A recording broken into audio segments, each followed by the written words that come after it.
नमस्कार, मैं दिव्यांशी आप सभी का स्वागत करती हूँ स्टडी आईक्यू पर। आज इस इंटरव्यू सेशन में हमारे साथ जुड़ी हैं सिमी प्रियनैना, जिन्होंने बिहार फॉरेस्ट सर्विस एग्जामिनेशन 2019 में रैंक 6 हासिल की है and she is all set to become assistant conservator of forest. स्वागत करती हूँ सिमी आपका स्टडी आईक्यू पर और ढेर सारी बधाई। Thank you so much, ma'am, and thank you so much for giving me such an opportunity to share my experience. Simi थोड़ा सा अपने बारे में बताएं। अब तो आप एक ऑफिसर बनने वाली हैं, लेकिन ऑफिसर बनने से पहले की जो जर्नी रही है उसको आप बताएं। जी मैम, मैंने स्कूलिंग किया पटना सेंट्रल स्कूल से, +2 वहीं से किया। उसके बाद फिर मैंने ICR का एग्जाम दिया, Indian council of agriculture research का एग्जाम दिया, और उसके थ्रू फिर मैंने BSc एग्रीकल्चर किया university of agriculture sciences Bangalore से। And just after completing my graduation in the year 2016, I started preparing for this civil service. And while studying in the college itself, उसी time मुझे forestry service ज्यादा interesting लगा, so forestry was always my first preference. Simi, एक बार जब आपने ये ठान लिया कि फॉरेस्ट्री में ही करियर बनाना है और आपका जो ग्रेजुएशन था वो भी that too was similar agriculture था, तो कैसे फिर सोचा, कैसे आगे बढ़ी, एग्जामिनेशन की स्ट्रेटजी बनाई? जी मैम, 2016 के बाद after completing my graduation till 2018 my journey was quite smooth. तो मैंने in between I have also appeared for this BPSC interview, but ma'am after 2018 my journey was little difficult because at that time, at that moment, that was a time when I lost my mother, because she was the one who inspired me to become this a part of civil service and forest service especially. तो ma'am माँ के जाने के बाद वो काफी emotional moment आ गया था, डिप्रेशन का मोमेंट आया, कई बार ऐसी होती थी कि नींद नहीं आती थी मैम। तो आई मस्ट से कि सिर्फ studying is not enough, peace of mind is equally enough, and then खुद को सेल्फ मोटिवेट रखना, and at the same point of time perseverance is also important. तो फिर मैंने उसके बाद मैंने अपना स्ट्रेटजी थोड़ा चेंज करा, लाइक खुद को सेल्फ मोटिवेट रखा। In between I am very much fortunate कि मेरे फादर ने मुझे काफी हेल्प किया, और साथ में मेरे फ्रेंड थे, वन ऑफ माय फ्रेंड निहाल, तो उसने भी मुझे काफी ज्यादा इमोशनल सपोर्ट करा, जो भी सोर्सेज थे उसने अवेलेबल भी करवाए। बट मैम फिर उसके बाद कोरोना ब्रेकडाउन हो गया, तो my father is a doctor, तो उस टाइम भी थोड़ा लग रहा था कि पापा ही हैं जो जिनके ऊपर मैं डिपेंडेंट हूँ।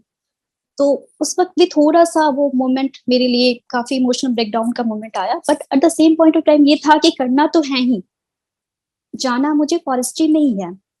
देन मैम फिर मैंने अपना वीकनेस जो है वो देखा, स्ट्रेंथ देखा, और फिर क्योंकि ये मेरा बैकग्राउंड था एग्रीकल्चर, तो एग्रीकल्चर भी काफी हेल्पफुल रहा to be in the list of this forestry service.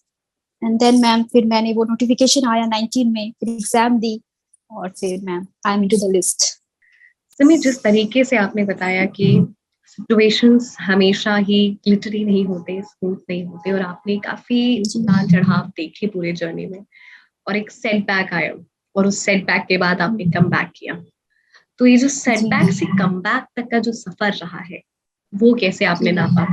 Ji ma'am, वो थोड़ा डिफिकल्ट भी था, काफी डिफिकल्ट था। तो उसमें सबसे जरूरी चीजें होती है कि मैं जो भी कर रही हूँ खुद के लिए कर रही हूँ, and one should always trust that whatever you are doing for yourself. And सबसे जरूरी है सेल्फ ट्रस्ट, खुद पे यकीन करना कि नहीं मैं कर लूंगी। और सेकंड मैम, फॉरेस्ट्री सर्विस में क्योंकि सीट्स काफी कम आते हैं, बट लग रहा था कि चलो 8 सीट है, बट उसमें मैं भी हो सकती थी। Then ma'am with full dedication and with proper strategy I have planned for this forestry service exam, and then I cracked. कैसे वो proper strategy बनाई? मैम सबसे पहले ma'am I went through the syllabus कि एग्जाम की demand क्या है, syllabus क्या है। फिर मैम मैंने सारा सब्जेक्ट नोट करा, लाइक उसमें रिटर्न में क्या पार्ट है, देन फिजिकल एग्जाम भी होते हैं, उसमें क्या करना है, इंटरव्यू के लिए कैसे प्रिपरेशन करना है।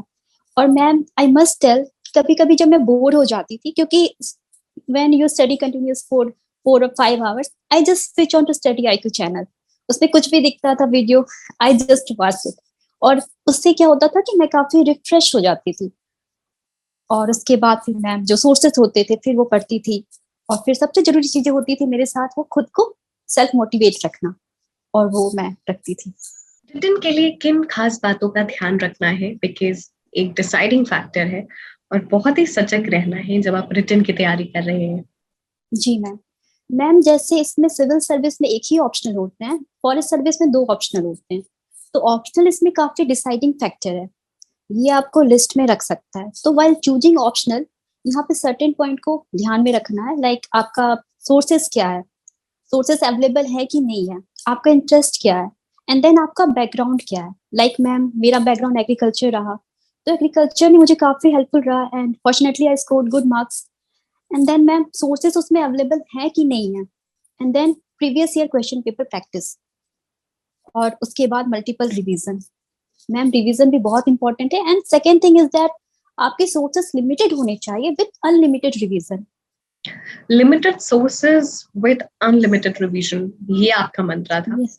बट इसको जी मैम। एक्चुअली इम्प्लीमेंट कैसे? Ma'am for like I had agriculture as an optional for this exam, तो एग्रीकल्चर तो बैकग्राउंड में था ही, तो उसमें मुझे बहुत कुछ नॉलेज पता था। उसके बाद मैंने एक बुक आती है अरुण कात्यायन की बुक, वो काफी अच्छी बुक है, तो मैंने उसको पढ़ा और कुछ पॉइंट मैंने नोट डाउन भी करा, खुद से कुछ पॉइंट्स बनाए मैंने सिनॉप्सिस काइंड, एंड देन मैंने मैम उसी को रिवीजन करा और उसको बार बार रिवीजन किया। देन प्रीवियस के क्वेश्चन इसमें अवेलेबल नहीं थे क्योंकि आफ्टर 30 ईयर्स ये सेकेंड टाइम एग्जाम हो रहा था। तो व्हाट आई डिड कि जो भी मेरे जहन में आ रहा था मैंने वो क्वेश्चन लिखा, और फिर यूपीएससी के जो क्वेश्चंस थे उसको मैंने निकाला, और फिर उससे फिर मैंने रिवीजन किया और फिर क्वेश्चन प्रैक्टिस करा मैंने। सिमी, मैं आपसे जानना चाहूंगी इंटरव्यू एक्सपीरियंस कैसा था, क्योंकि आपने पहले बीपीएससी का भी इंटरव्यू दिया है, बीपीएससी सिविल सर्विस और ये फॉरेस्ट सर्विस का था, तो क्योंकि बहुत सारे लोग सिविल सर्विस का भी इंटरव्यू देते हैं, फॉरेस्ट सर्विस का, क्या समानताएं हैं, क्योंकि दोनों ही बीपीएससी कंडक्ट करवाती है, और कैसे तैयार रहना है अगर दोनों ही इंटरव्यू के लिए आपको जाना पड़े? मैम मेरा बीपीएससी सिविल सर्विस का इंटरव्यू और फॉरेस्ट्री का इंटरव्यू दोनों ही अच्छा रहा, and fortunately BPSC civil service के इंटरव्यू में भी मेरे मार्क्स काफी अच्छे रहे थे। और अगर बात करें इस फॉरेस्ट्री सर्विस की, तो यहाँ भी मैम जो बोर्ड थे वो काफी कोऑपरेटिव थे, काफी फ्रेंडली थे। एंड जब हम इंटरव्यू फेस करते हैं तो हमें अपना वो नॉर्मली कॉन्फिडेंस चेक करते हैं और आपकी पर्सनैलिटी चेक करते हैं। So while facing interview I must tell कि वहां पे आपने सर्टेन पॉइंट पे आपने तैयार करके जाना है। लाइक अगर आपका ऑप्शनल क्या है, क्योंकि उन्होंने मुझसे एग्रीकल्चर से क्वेश्चन पूछा था, देन आपका हॉबीज क्या है, उन्होंने मुझसे हॉबीज से भी क्वेश्चन पूछा था, and some certain current issues, and फिर कुछ वैसी जो चला आ रहा था एग्रीकल्चर में फार्म लॉ वो उन्होंने पूछा था। सम स्टैटिक क्वेश्चन उन्होंने मुझसे पूछा, like some scientific name of some cereals, wheat, rice, maize, and then potato. फिर वहाँ एक मैम थी, मैम ने मुझे इंडोर प्लांट के बारे में पूछा। फिर मैम ने मुझसे ये पूछा कि अच्छा आप बैंगलोर में रह रही हैं, अभी आपने बिहार में काम करना, तो आप इन दोनों में क्या डिफरेंसेस पाती हैं, यहाँ के लोगों में, बैंगलोर के लोगों में, एंड देन बिहार के लोगों में। तो मैंने बोला मैम कि वहां पे जो बैंगलोर में जो पीपल हैं they are quite evolved, but here ma'am in Bihar the people are living glory in the past. So they started laughing, okay, but they were quite happy. So ma'am मेरा इंटरव्यू काफी अच्छा रहा और मुझे काफी अच्छा फीडबैक मिला। सिमी, किस तरीके से स्टडी आईक्यू आपकी जर्नी में साथ रहा है? मैम मैं स्टडी आईक्यू को सिंस 2016 से फॉलो कर रही हूँ, एंड मैंने इन्वायरमेंट इकोलॉजी का सीरीज भी स्टडी आईक्यू से ही करा है, और साथ ही करंट अफेयर्स का सीरीज स्पेशली गौरव गर्ग सर काफी मैंने स्टडी आईक्यू से करा। तो study IQ just like for me my family, so I must say thank you very much study IQ for helping me in out in securing 6th rank. Simi, we are very glad कि हम आपकी success story का हिस्सा बन सके, and so glad that you consider us part of your family. Definitely, you are also part of us. So thank you, and the entire team is so proud of you. And thank you very much for joining us. चलते चलते कुछ final tips आप सभी को देना चाहेंगी? Yes ma'am, मैं यही कहूंगी कि हाँ, studying is just not only enough, उसके साथ साथ जरूरी है कि खुद को सेल्फ मोटिवेट रखें। आप लिमिटेड सोर्सेस पढ़ें, बट आपका रिवीजन अनलिमिटेड होना चाहिए, और प्रीवियस ईयर क्वेश्चन जरूर प्रैक्टिस करके जाए। That's it. Thank you so much, Simi, for joining us. The entire team wishes you good health, good luck. We are so happy for you. Thank you.